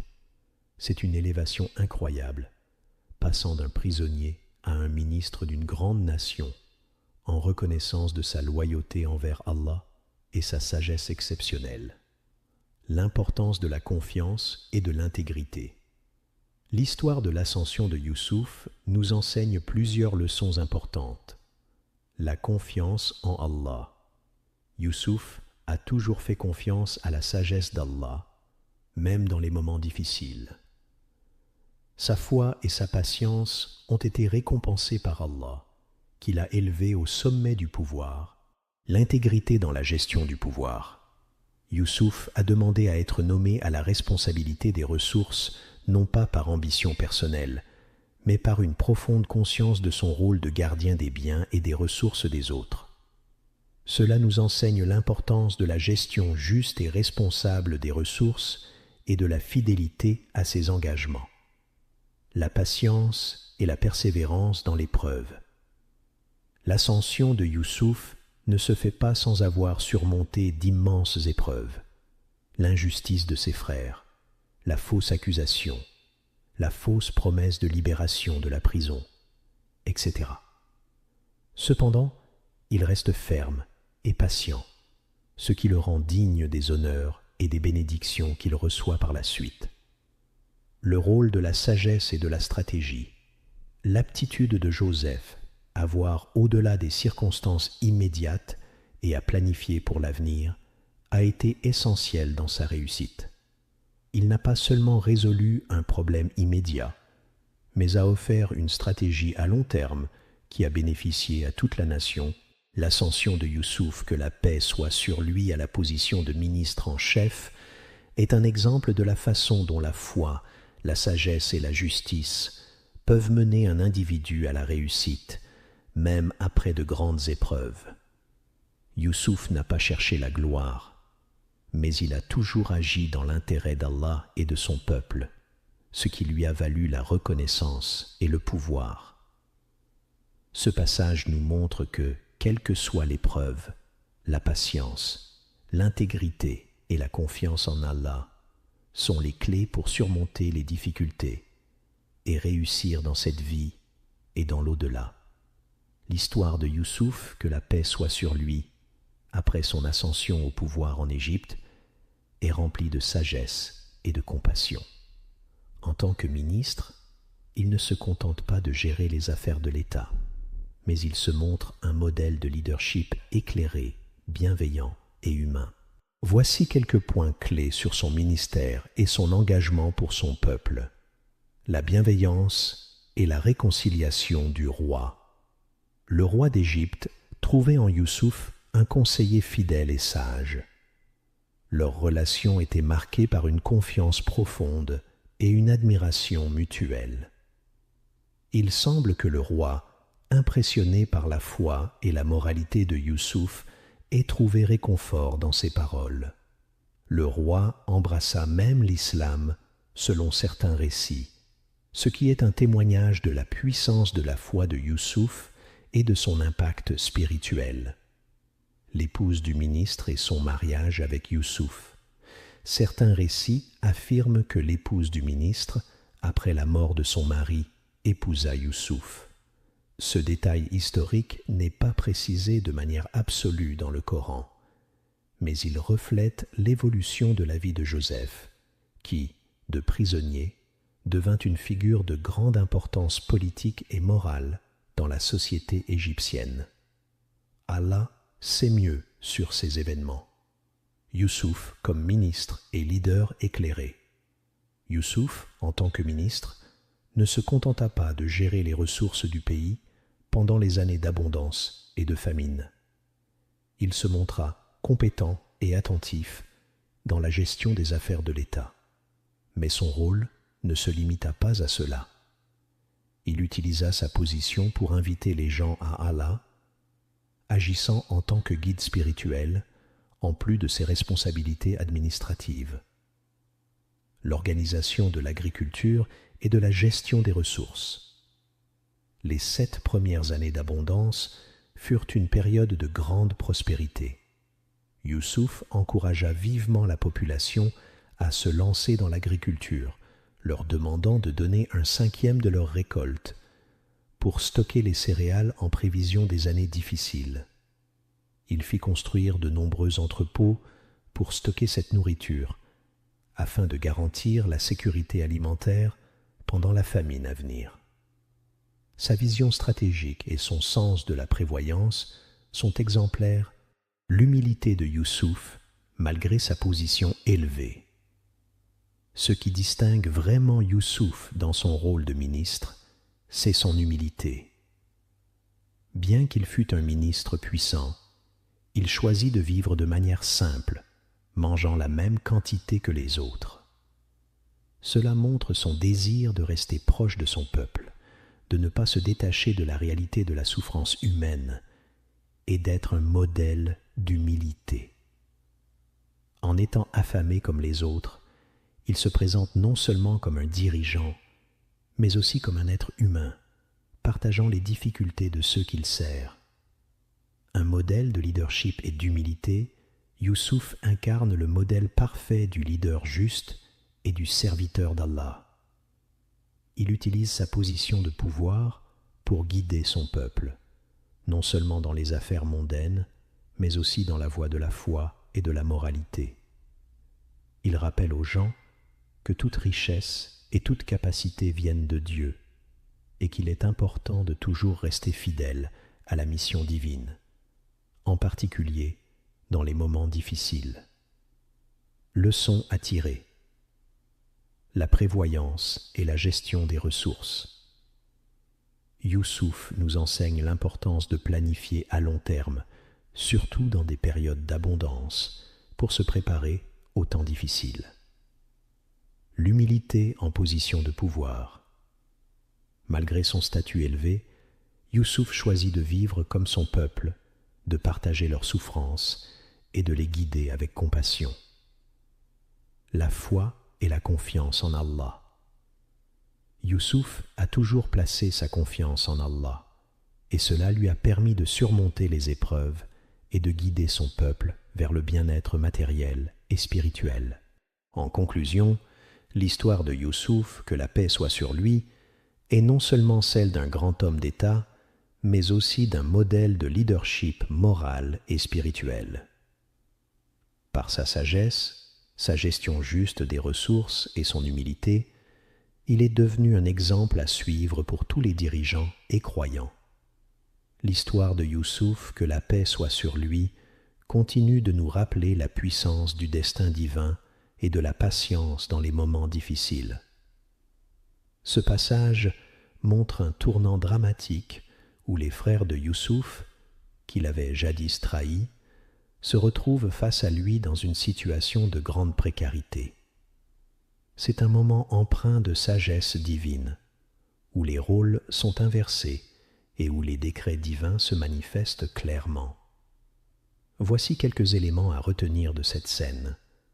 La famine atteint la Palestine. Alors que Youssouf, que la paix soit sur lui, avait mis en place une stratégie pour épargner la nourriture durant les années d'abondance, la famine finit par atteindre même la Palestine, le pays d'origine de Youssouf et de sa famille. Jacob et ses fils se trouvent dans une situation difficile et doivent chercher à se procurer de la nourriture, ce qui les amène à se tourner vers l'Égypte, un pays qui a été préparé pour cette épreuve. Le voyage des frères de Youssouf. Les frères de Youssouf, sans savoir que leur frère bien-aimé est désormais un ministre puissant, prennent la décision de se rendre en Égypte pour acheter de la nourriture. Ils rassemblent tout ce qu'ils ont, or, argent et biens, dans l'espoir de pouvoir obtenir de la nourriture pour leur famille. Ils partent, sans se douter qu'ils vont se retrouver face à celui qu'ils ont jadis trahi. Youssouf supervise la distribution de la nourriture. Une fois arrivés en Égypte, les frères de Youssouf se rendent au trésor où la nourriture est distribuée. Mais ce qui est fascinant, c'est que Youssouf lui-même supervise cette distribution. Il est le ministre en charge des ressources alimentaires du pays, un rôle qu'il occupe avec une grande responsabilité. Il ne laisse rien au hasard, supervisant directement les affaires afin de garantir que tout se passe bien, avec une grande prévoyance.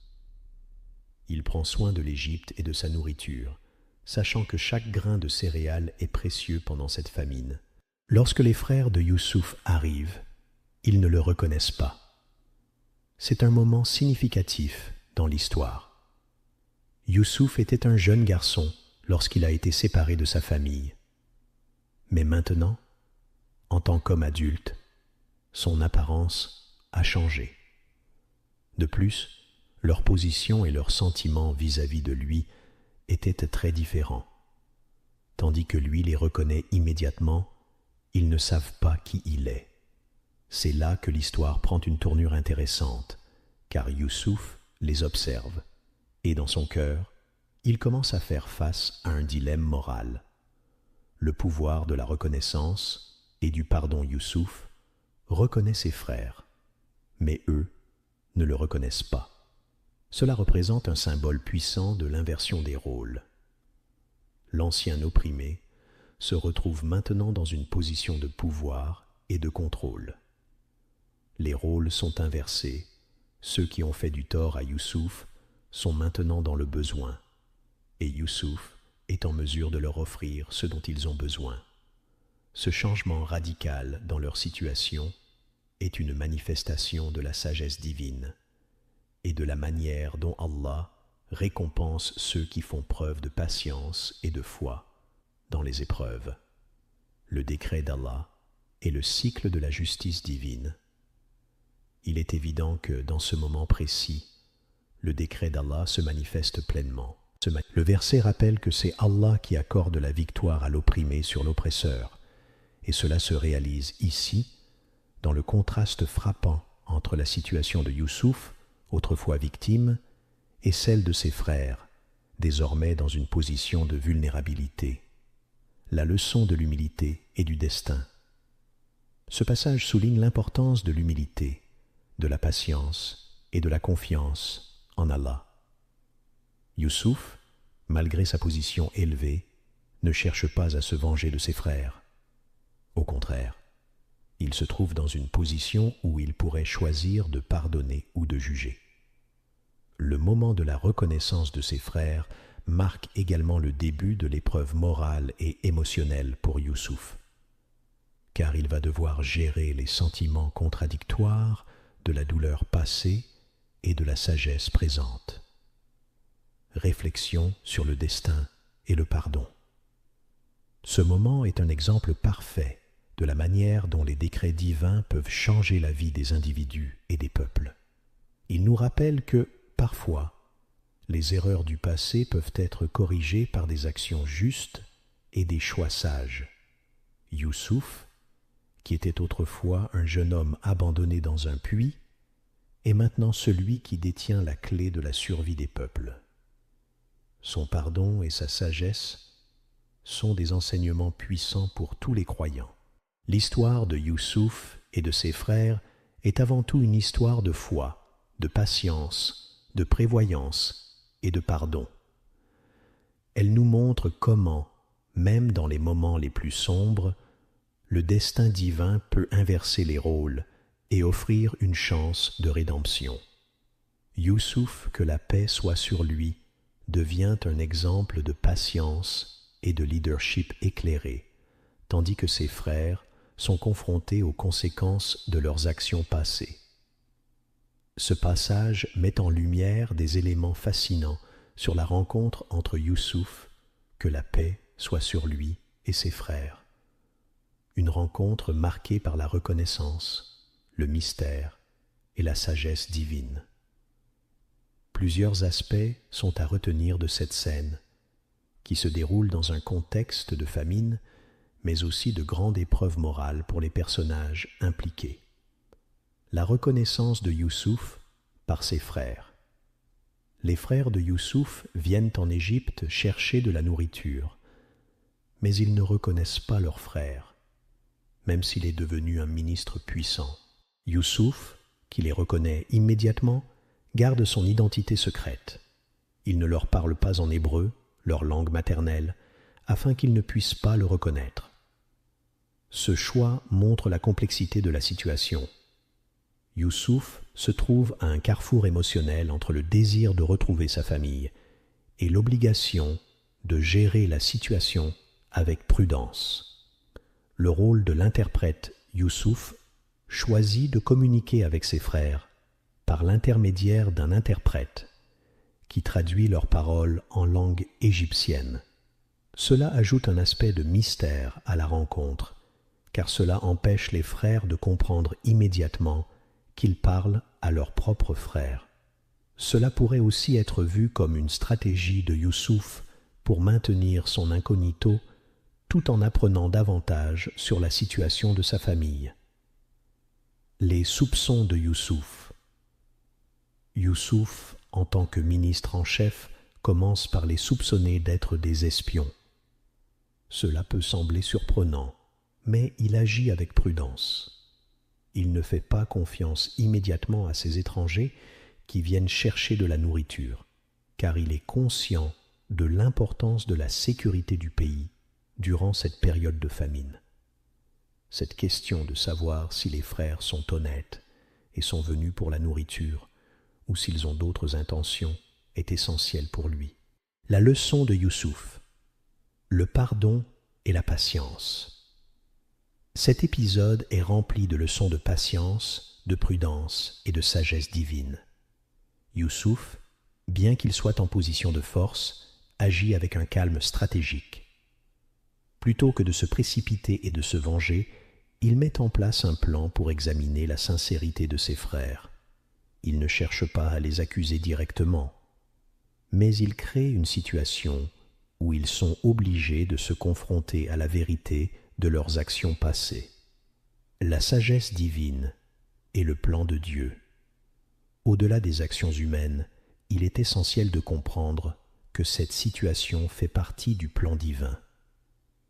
Le destin de Youssouf et de ses frères est orchestré par Allah, qui guide chaque moment de cette rencontre pour amener les individus à une transformation profonde.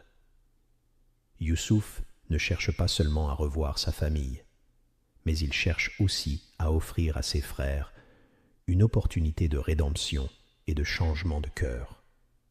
Le choix de Youssouf de traiter ses frères de cette manière, avec sagesse et prudence, montre sa grandeur d'âme. Il leur donne une chance de se racheter sans précipiter les choses.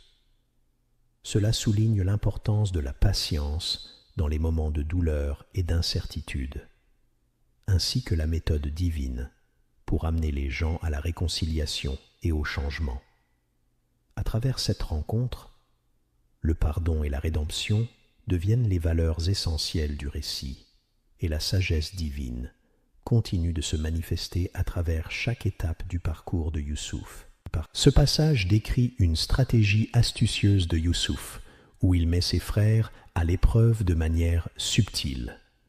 Voici une analyse plus détaillée des éléments clés et des intentions derrière ses actions. Le test de Youssouf. Demandez. Benjamin, Youssouf, bien qu'il ait reconnu ses frères, leur pose un ultimatum.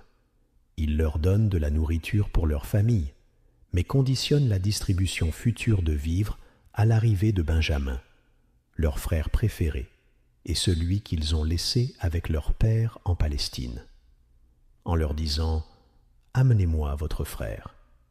Sinon vous ne recevrez plus de provisions. Youssouf les pousse à prendre une décision cruciale.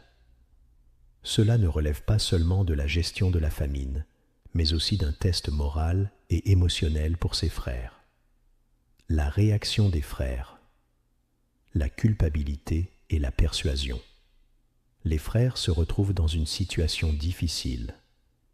Ils sont remplis de culpabilité concernant la disparition de leur frère aîné Youssouf et doutent que leur père accepte de laisser partir Benjamin. Leur réponse montre leur désarroi. Ils tentent de convaincre leur père de permettre à Benjamin de partir, mais savent que leur histoire pourrait être perçue comme une nouvelle trahison. Leur volonté de convaincre leur père montre qu'ils cherchent à réparer le tort causé. Mais cette réparation est d'abord psychologique, avant de devenir concrète. La préparation d'une surprise, les marchandises cachées. En parallèle, Youssouf orchestre une autre manœuvre plus subtile. Faire restituer leurs marchandises sans que les frères ne s'en aperçoivent. En cachant de l'or et de l'argent dans leurs sacs, ils préparent un piège pour susciter leur retour, mais aussi pour tester leur honnêteté et leur comportement.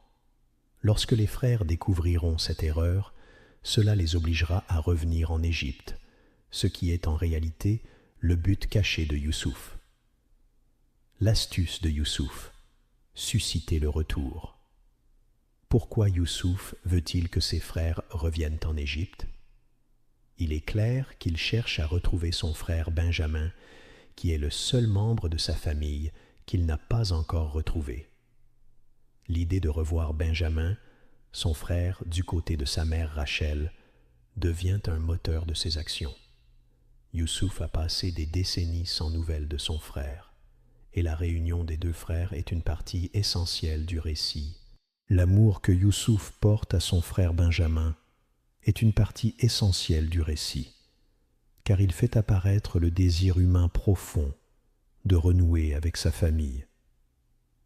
Youssouf ne veut pas seulement que ses frères reviennent pour des raisons de nourriture, mais il souhaite aussi rencontrer Benjamin, qu'il n'a pas vu grandir. Le fait que Benjamin soit le fils de Rachel, la femme que Youssouf chérissait profondément, rend la réunion encore plus significative sur le plan émotionnel. Le but ultime, réconcilier et tester Youssouf, met ses frères à l'épreuve de manière graduelle, les forçant à faire face à leur passé tout en leur offrant une chance de se racheter. Il est important de noter que le but de Youssouf n'est pas de punir, mais de tester leur loyauté et de voir s'ils sont prêts à agir différemment, notamment en prenant Benjamin avec eux. Cela crée un drame psychologique et émotionnel où l'issue pourrait être une réconciliation profonde, tant avec leur père qu'avec Youssouf lui-même. Les actions de Youssouf ne sont pas seulement le fruit de ses propres intentions, mais elles s'inscrivent dans un plan divin bien plus vaste. Allah utilise cette situation pour guider les personnages vers leur rédemption et pour amener chacun d'eux à se remettre en question. Youssouf agit avec sagesse et discernement tout en respectant le plan d'Allah. Les manœuvres qu'il met en place sont un moyen de faire revenir ses frères, non seulement pour rétablir la justice, mais aussi pour leur offrir une chance de changer et de retrouver la voie du bien. Ainsi, ces actions sont le reflet de l'intelligence divine dans la gestion des épreuves. Car Youssouf utilise l'humanité et ses faiblesses pour conduire ses frères à une réconciliation et à un chemin de repentance. L'histoire de Youssouf et de ses frères, comme tu l'as bien dit, est avant tout un récit de l'amour fraternel. Youssouf, que la paix soit sur lui, agit selon une stratégie divine pour tester la sincérité de ses frères et aussi pour retrouver son frère Benjamin, qu'il aime profondément. Mais cette quête n'est pas uniquement motivée par un désir personnel. Elle s'inscrit dans le plan d'Allah pour réconcilier les membres de la famille et restaurer l'équilibre entre eux, le désir de retrouver Benjamin et la force motrice qui pousse Youssouf à manipuler la situation. Dans son cœur, il est évident qu'il veut revoir son frère bien-aimé, celui qu'il n'a pas vu depuis longtemps. Cependant, le destin de cette rencontre est sous la volonté d'Allah. L'histoire de Youssouf est remplie de miracles divins, et il est clair qu'Allah guide chaque étape de la trajectoire de Youssouf vers la réunification de la famille. Oui, il rencontrera son frère, mais cela se produira lorsque le moment sera venu, sous le plan divin. Que feront les frères lorsqu'ils reviendront auprès de leur père? Lorsqu'ils reviendront auprès de leur père, Yacoub, que la paix soit sur lui, les frères devront faire face à leur culpabilité et leur remords concernant l'abandon de Youssouf. La situation est encore plus compliquée par la promesse faite à Youssouf, car ils devront convaincre leur père de leur confiance en leurs paroles et en leur engagement à amener Benjamin avec eux. Ils savent qu'ils ne peuvent pas simplement revenir sans leur frère et que cela signifierait une autre rupture de confiance pour leur père. Cela ne sera pas facile. Jacob a un lien très fort avec Benjamin, étant son fils favori, et il pourrait être réticent à l'envoyer après avoir perdu Youssouf. Les frères devront donc faire preuve de sincérité et expliquer au mieux pourquoi cette demande est essentielle pour eux, tout en essayant de réparer leurs erreurs passées. Leurs paroles devront être remplies de remords sincères, mais aussi de la volonté de reconstruire la confiance avec leur père. Pourront-ils convaincre Jacob de leur donner Benjamin? Convaincre Jacob de laisser partir Benjamin ne sera pas simple. Jacob est un homme prudent après avoir souffert de la perte de son fils Joseph. Mais Allah est le maître des cœurs, et dans son infinie sagesse, il peut amener Jacob à accepter cette situation, même s'il est très attaché à Benjamin. Jacob, dans un acte de foi, pourra finalement comprendre que cette épreuve est une volonté divine et qu'Allah guidera ses enfants vers un avenir meilleur. Peut-être que les frères, ayant déjà fait preuve de remords et de sincérité dans leurs paroles, seront à même de rétablir la confiance avec leur père. Mais au final, ce n'est pas leur propre force qui permettra cela, mais la volonté d'Allah. Les décrets d'Allah qui se déroulent parmi les gens. L'une des leçons profondes de cette histoire est que tout est sous la volonté d'Allah. Les événements semblent être des actions humaines, mais en réalité, ce sont des décisions divines qui mènent les personnages à leur destinée. Youssouf, malgré son intelligence et ses manœuvres, n'agit pas selon ses propres désirs, mais suit le plan qu'Allah lui a réservé. Il est un instrument de la volonté divine pour guider ses frères vers la repentance et leur permettre de retrouver leur père. Ainsi, les décrets d'Allah s'accomplissent à travers les actions des gens, mais rien ne peut être accompli sans sa volonté. L'amour de Youssouf pour son frère, la repentance des frères et la foi de Jacob se déroulent sous le regard d'Allah, qui guide chaque étape, même lorsque les personnages eux-mêmes ne comprennent pas entièrement la portée de leurs actions. En conclusion, la quête de Youssouf pour retrouver son frère est plus qu'un simple désir fraternel. Elle fait partie d'un plan divin pour restaurer la justice, la réconciliation et la foi dans une famille marquée par l'épreuve. La réconciliation se fera au moment où Allah le décidera, et c'est là que réside la véritable beauté de cette histoire.